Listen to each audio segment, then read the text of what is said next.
प्रदेश की इस नकारा, निकम्मी और भ्रष्ट सरकार जो निश्चित रूप से इस विधानसभा चुनाव में विदा होने जा रही है,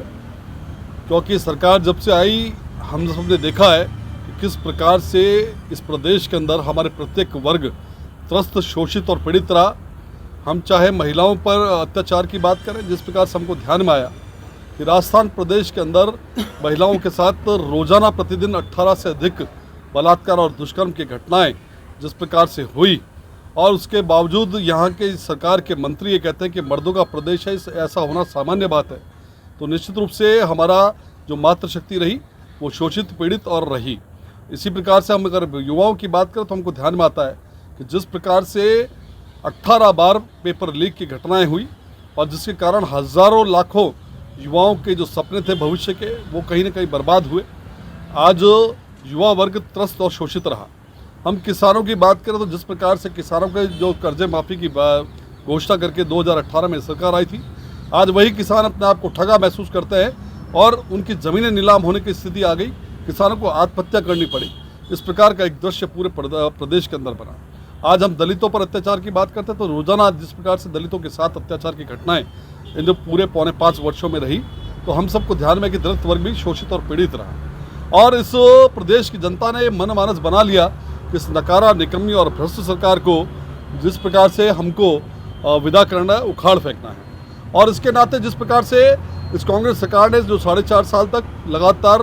होटलों में, रिसोर्ट में बंद रही, अपनी आपसी गुटबाजी के चलते जिस प्रकार से झगड़ों के अंदर जनता की ओर ध्यान नहीं दिया। जैसे कोरोना जैसी महामारी भी हमको ध्यान में आई, तो उस कोरोना जैसी महामारी में भी ये सरकार रिसोर्ट्स के अंदर बंद रही और केवल अंतिम समय में जनता को भ्रम में डालने के लिए जिस प्रकार की योजनाएं लाई, राहत शिविर लगाए जो कि आहत शिविर साबित हुए। और जिस प्रकार से गारंटी योजना, आज ये देखिए, ये गारंटी देने की बात करते हैं, किस प्रकार की गारंटी दे रहे हैं। आज जब ये देश के अंदर, प्रदेश के अंदर कानून व्यवस्था नहीं संभाल पा रहे, आज जिस प्रकार से अत्याचार और बलात्कार की घटनाएं उनको नहीं संभाल पा रहे, तो जब सामान्य आदमी को एक सामान्य गारंटी उसकी सुरक्षा के नहीं दे सकते, तो इनकी सारी योजनाएं नकारा और निकम्मी और बिल्कुल विफल रही। और इसका परिणाम भी हमने देखा कि कल जब कांग्रेस प्रत्याशी के समर्थन में माननीय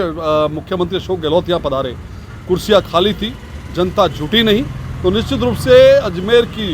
दोनों सीटों पर जनता ने मनमानस बना लिया है कि कांग्रेस की सरकार को और जो है प्रदेश से और देश विधानसभाओं से बिल्कुल भेजने का मनमानस तय कर लिया है। और इसी नाते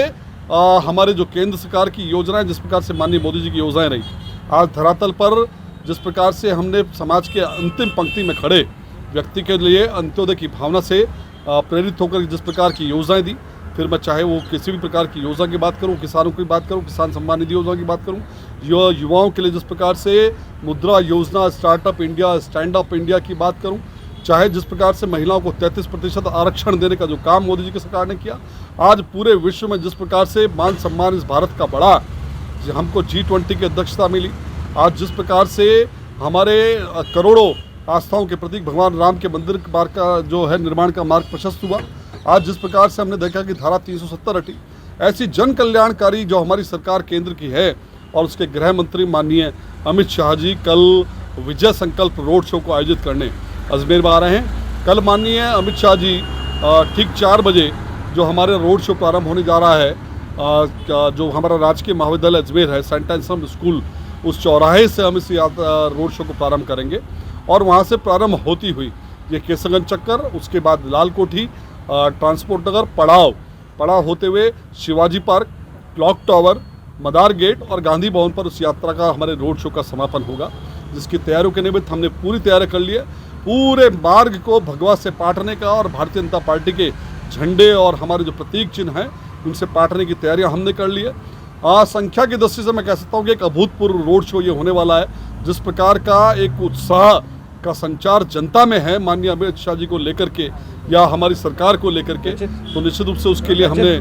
विभिन्न वार्डों की बैठकें करके विभिन्न समाजों के माध्यम से वहाँ पर उनके स्वागत की भव्य तैयारियाँ की है। और इसके अंदर जैसा ध्यान में आया कि हर समाज आगे होकर के उनके स्वागत के लिए आतुर है, तो एक बड़ी हमने तैयारी की है माननीय अमित शाह जी के इस रोड से। निश्चित रूप से मैं कह सकता हूँ कि अजमेर की दोनों सीटें जो हम जीतने जा रहे हैं, हमारे कार्यकर्ताओं में और जनता में एक उत्साह का संचार भी होगा। और निश्चित रूप से उसका मैं कह सकता हूं कि इस रोड शो के माध्यम से हम एक संदेश जनता को देने जा रहे हैं कि इस देश की जो केंद्र हमारी सरकार है उसकी जन कल्याणकारी योजनाओं को और कड़ी से कड़ी जोड़ने का कि राजस्थान में एक बार फिर हमारी प्रदेश जो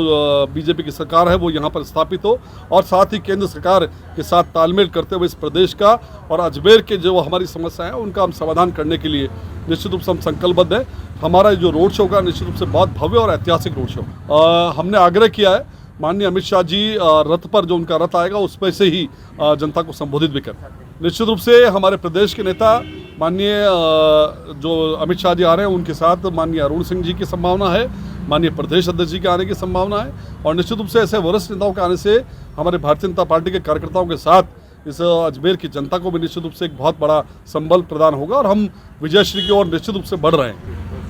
अभी जो तय हुआ है उसमें केवल हमारे अजमेर शहर के जो दोनों विधायक हैं अजमेर उत्तर और दक्षिण के श्रीमान वासुदेव जी देवनानी और अनिता जी बघेल, इनकी 2 विधानसभाओं पर हमने फोकस करते हुए इस रोड शो को आयोजित किया।